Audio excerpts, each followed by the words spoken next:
Seja bem-vindo a mais um vídeo. Eu me chamo Luiz e juntamente com você eu quero montar um esboço de pregação com o tema Vaso nas Mãos do Oleiro.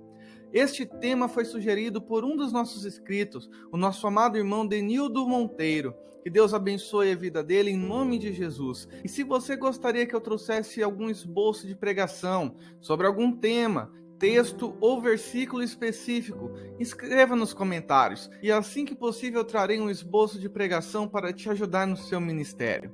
O texto base que nós estaremos montando, esse esboço de pregação, é Jeremias capítulo 18, versículo 1 ao 2, onde a palavra de Deus nos ensina.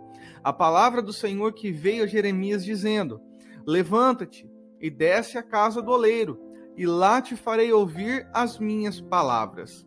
Neste esboço de pregação, nós iremos fazer um esboço textual. Isso é, nós iremos tirar lições do próprio texto. Nós iremos expor aquilo que a própria palavra de Deus, pura, simples e objetiva, tem para nos ensinar. Nessa introdução, eu coloquei a seguinte frase: Deus sempre tem algo para nos ensinar através das experiências que nós temos com Ele. Nós vemos que Jeremias foi convidado pelo Senhor para descer até a casa do oleiro. E quando ele chegasse lá, iria começar a experiência. Isto é, nessa introdução nós podemos tratar que Deus ele nos ensina através das experiências que nós temos com Ele ao longo da nossa vida, ao longo da nossa caminhada com o Senhor. E por isso a primeira lição que nós podemos tirar daqui é que para conhecer a vontade de Deus, é necessário obediência. Em Jeremias 18, versículo 1, a Bíblia diz que Deus fala para Jeremias: levanta-te e desce à casa do oleiro, e lá te farei ouvir as minhas palavras. Veja que o profeta Jeremias, ele ouve a voz de Deus, mas para entregar aquilo que ele queria falar com Jeremias, para entregar os mistérios de Deus para ele teria que tomar um posicionamento, ele teria que obedecer ao Senhor, ele tinha que sair da onde ele estava e deveria ir até o oleiro, e no momento que ele chegasse lá, então ele teria experiência com Deus. Para que nós podemos aprender a vontade de Deus, é necessário obedecer. Aqui nós precisamos tratar com aqueles que estão nos ouvindo, que tem muitas pessoas que desejam viver uma vida abençoada, só que não obedecem à palavra de Deus. Quando nós olhamos para Jeremias, na vida de obediência dele, nós aprendemos que a obediência era um desafio porque é necessário ter um posicionamento que é se levantar, é necessário ter perseverança, porque existia um caminho aonde Deus falou com ele e até o lugar onde ele teria experiência com Deus, e nesse caminho poderia ter algumas coisas que tirasse o foco, que tirasse a prioridade. Então, para obedecer a Deus, nós aprendemos que é necessário foco, é necessário perseverança. Então é um desafio, porque até o momento onde Deus fala conosco, até o momento que Ele revela a sua vontade, há um caminho, há um processo que eu e você precisamos passar, e no meio desse processo, se nós perdermos o alvo, se nós perdemos a direção que Deus nos deu e não nos obedecer, nós não iremos aprender a vontade de Deus. Jeremias ouviu a voz de Deus, mas Deus falou para ele: Jeremias, eu só vou falar com você quando você chegar na casa do oleiro. Para aprendermos aquilo que Deus deseja nos ensinar, então nós precisamos compreender que é necessário uma vida de obediência. Em segundo lugar, a nossa segunda lição: o foco da mensagem é o trabalhar do oleiro e não o vaso se quebrando. Tem muitas pessoas que focam essa palavra apenas no homem que se quebrou, no homem que se afastou da presença de Deus, na pessoa que um dia foi um vaso nas mãos de Deus, mas que trincou, que quebrou, que perdeu a sua utilidade. Mas este não é a essência deste texto. Olha que Jeremias 18:3 nos ensina: e descia à casa do oleiro, e eis que ele estava fazendo a sua obra sobre as rodas. Quando Jeremias chega à casa do oleiro, já pode nos mostrar que o oleiro já estava trabalhando antes desta experiência. Tem muitas pessoas que acabam se confundindo porque acreditam que Deus só age quando nós temos uma experiência com Ele. Isso não é verdade. Deus estava agindo antes mesmo de Jeremias chegar ali. Eu coloquei alguns versículos complementares para nos ajudar a compreensão exata desse texto.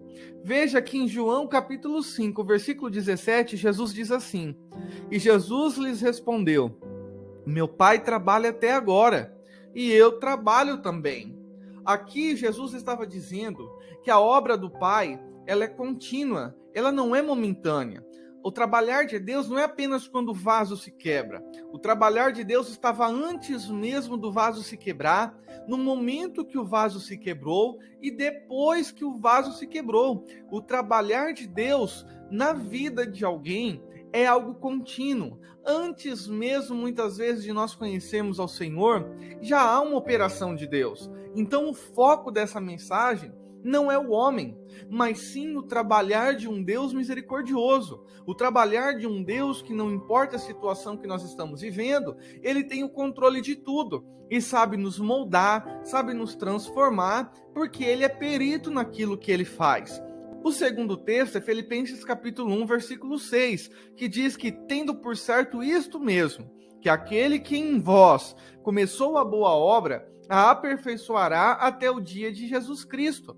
Paulo estava dizendo que ele tinha certeza de que, assim como o oleiro começa a trabalhar numa obra e só para quando ele acaba, assim é na vida de todo cristão. Quando nós olhamos para o trabalhar do oleiro, nós vemos um trabalho completo, um trabalho concluído.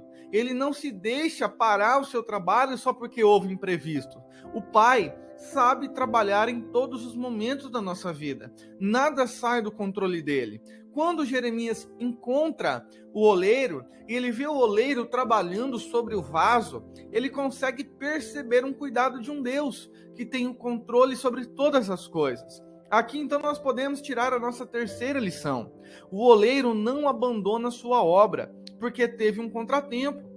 Veja que em Jeremias 18:4, a Bíblia vai dizer que o vaso era de barro, que é uma estrutura frágil, que basta cair que logo se quebrará. E este vaso se quebrou nas mãos do oleiro. Deus conhece a nossa estrutura. Ele sabe quando nós iremos pecar, Ele sabe quando nós não iremos suportar a pressão, Ele sabe de tudo o que pode acontecer com a nossa vida. Deus sabe até mesmo as coisas que ainda não aconteceram conosco. Ele tem o controle de todo o tempo. E quando o vaso se quebrou, o oleiro estava preparado para restaurá-lo. Quando o vaso se quebrou, o oleiro não foi pego de surpresa. Por isso a importância de nós olharmos para essa mensagem, para o trabalhar do oleiro, e não apenas o vaso que tem se quebrado. Por isso nós temos alguns complementos. O primeiro complemento: o oleiro sabe restaurar o vaso quebrado. O vaso teve um imprevisto, o vaso não suportou as mãos do oleiro, o vaso se rachou enquanto Deus estava dando a sua forma, mas quando ele se racha, o oleiro tinha perícia suficiente para restaurar o vaso de onde ele se quebrou. Por isso que nós vemos Jesus falando para a igreja de Éfeso que eles eram um vaso precioso nas mãos de Deus, mas eles perderam o primeiro amor e caíram. E eles deveriam se levantar e continuar de onde eles caíram.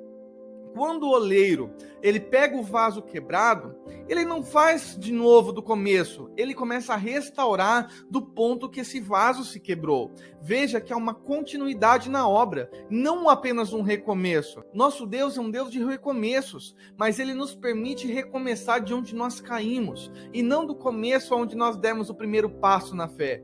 O segundo complemento: o oleiro sabe dar novas oportunidades. Um vaso quebrado, um vaso rachado não tem utilidade, mas a partir do momento que o oleiro o restaura, a partir do momento que o oleiro fortalece, o dá forma, dá brilho, deixa o vaso da maneira que ele deseja, ele tem uma nova oportunidade de ser útil, ele tem uma nova oportunidade de ser algo de valor nas mãos do Senhor. E ainda mais um complemento que nós podemos pôr nesse esboço de pregação: O oleiro sabe esperar o tempo de frutificar. Há um tempo de secagem do vaso. Assim também como Jesus disse em Lucas 13, o versículo 8 ao versículo 9, que respondendo ele, disse-lhe: Senhor, deixa este ano, até que eu a escave e a esterque, e se der fruto ficará, e se não, depois a mandarás cortar. O nosso Deus, ele é um Deus de misericórdia, de novas oportunidades. Se até aqui nós não estamos frutificando, se até aqui nós não estamos sendo úteis como Deus espera que nós devemos ser, ainda assim ele nos dá uma nova oportunidade. Quando Jeremias chega diante da casa do oleiro, Jeremias vê o oleiro dando uma nova forma.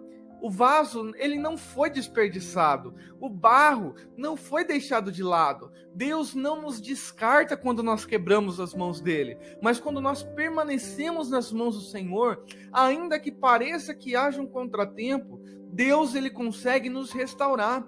Deus, ele consegue nos fortalecer e nos tornar úteis para a obra dele novamente. E para nós concluirmos esse esboço de pregação, nós temos a seguinte conclusão: esta palavra revela a misericórdia de um Deus de novos recomeços.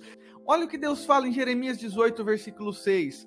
Não poderei eu fazer de vós como fez esse oleiro, ó casa de Israel, diz o Senhor. Deus estava falando para Israel: você ficou muito tempo longe. Você ficou por caminhos que não deveria. Você se rachou mesmo debaixo do meu cuidado, mesmo debaixo da minha proteção. E assim como um oleiro tem poder sobre o barro para restaurar a forma, para restaurar o brilho, Deus queria fazer isso também com Israel. O momento da conclusão é o momento que nós vamos chamar as pessoas para aceitarem a Cristo, para dizer que não importa como que elas estão, se elas estão se sentindo abandonadas, se elas estão se sentindo rachadas, se elas estão se sentindo inúteis. O nosso Deus é um Deus misericordioso, é um Deus de recomeço. E Deus pega esse vaso quebrado, essa massa que muitas vezes para muitas pessoas já não tem mais utilidade, e torna novamente útil, apta para o reino de Deus. E nesse momento, se você tem gostado deste conteúdo, se inscreva no nosso canal. E se possível, compartilhe para novas pessoas, para que elas possam aprender a montar um esboço de pregação e deixar elas serem usadas pelo Senhor nosso Deus. Que Deus abençoe sua vida e até o próximo vídeo, assim Jesus nos permitindo.